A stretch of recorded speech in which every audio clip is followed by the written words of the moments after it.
53 armed groups from the Democratic Republic of Congo that met in Kenya for the Third East African Community-led Nairobi peace process have agreed to lay down their arms as Kinshasa finds ways to address their grievances, amongst them the removal of foreign armed groups from the country. This was one of the resolutions made in the final communiqué read out during the close of the week-long meeting at the Safari Park Hotel. Noting that the process of finding lasting peace in the region will take time, the facilitator of the process, former Kenyan President Uhuru Kenyatta, said the resolutions arrived at during the meeting will be seeking to address issues that can be addressed within the short term. The third round of consultations for the peace process in the Democratic Republic of Congo began in Kenya's capital, Nairobi, on Monday. Backed by the regional bloc, the talks will discuss ways to facilitate the disarmament of rebel groups.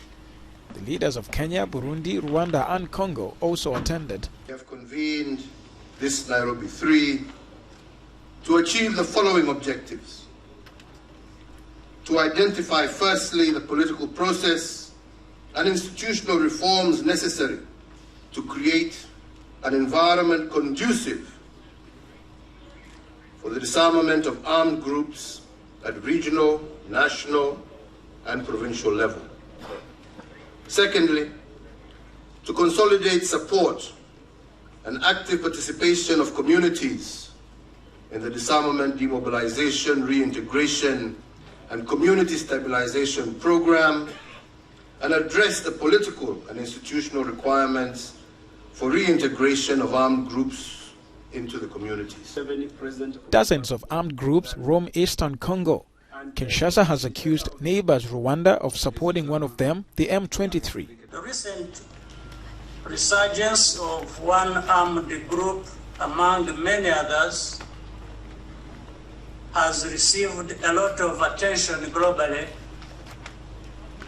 and this comes on top of other unresolved security and political challenges.